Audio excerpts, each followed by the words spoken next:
আপনাদের সবাইকে মহাষ্টমীর শুভেচ্ছা। আপনাদের সঙ্গে আমি অর্পণ। তবে আজকে ভাবছেন যে স্টেডিয়াম বুলেটিন তো হচ্ছে না, আজকে আমি কেন এলাম সেটা এমনটা নয়। তবে আজকে এই মুহূর্তে সবচেয়ে বড় খবর যেটা অলরেডি প্রকাশিত হয়েছে সেটা হচ্ছে যে ভারতের এশিয়া কাপে ভারতের কাছে লজ্জাজনক হার এবং ব্যাক টু ব্যাক 3 ম্যাচে অর্থাৎ 3-0 হারার জন্য প্রচুর সমালোচনা হয়েছে। প্রথম ম্যাচে হারার পর সমালোচনা, দ্বিতীয় ম্যাচে হারার পর সেই সমালোচনা আরও কয়েক গুণ বেড়ে গিয়েছিল পাকিস্তানি ক্রিকেটারদের, এবং তৃতীয় ম্যাচ অর্থাৎ ফাইনালে হারের পর আরও সেই সমালোচনা তীব্রতর হয়েছে। এবং এই কারণের জন্য পাকিস্তান ক্রিকেট বোর্ডের তরফ থেকে পাকিস্তানি ক্রিকেটারদের জন্য একটা বড় শাস্তির ঘোষণা করা হয়েছে। কি সেই শাস্তি?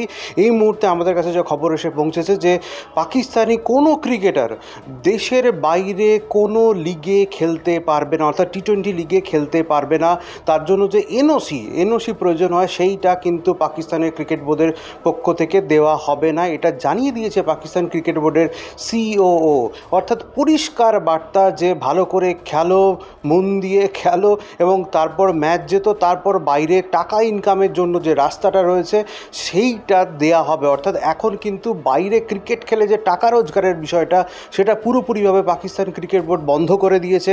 বাবর আজমের মতো ক্রিকেটার, মোহাম্মদ রিজওয়ানের মতো ক্রিকেটার যারা বাইরে খেলছে, বিগ ব্যাশ খেলছে, 7 জন টপ লেভেলের ক্রিকেটার যারা খেলেন তাদেরও কিন্তু এনওসি আটকে দেওয়া হবে এবং তাদের বিগ ব্যাশে খেলাটা কার্যত 20 বাও জলে চলে গেল। অর্থাৎ এক কথায় বলা যেতে পারে ভারতের কাছে হারের পর, এশিয়া কাপে ভারতের কাছে লজ্জাজনক হারের পর পাকিস্তানি ক্রিকেটারদের কড়া শাস্তির মুখে ফেলে দিল পাক বোর্ড। এবং এই শাস্তি যতক্ষণ না উঠছে এবং পরবর্তী নির্দেশ যতক্ষণ না আসছে ততক্ষণ পর্যন্ত তারা দেশের বাইরে কোনো রকম টি-20 লিগ খেলতে পারবে না, এটা স্পষ্ট করে জানিয়ে দেওয়া হয়েছে। এটাই সবচেয়ে বড় খবর, সেই কারণে আপনাদের সামনে আসা আজকে মহাষ্টমীর সন্ধ্যেতে। এবং ভারত এবং যত বিতর্ক হয়েছে, এশিয়া কাপের ট্রফি না নেওয়া, হ্যান্ডশেক বিতর্ক তো রয়েছে, সেই সঙ্গে তার উপর লজ্জাজনক হার, এক কথায় বলা যেতে পারে যে উভয় সংকট এখন পাকিস্তান ক্রিকেটারদের। দেখা যাক পরবর্তী খবর কী আসে এবং যে মুহূর্তে যে আপডেট আমাদের সামনে রসবে আপনাদের সামনে তুলে ধরবো।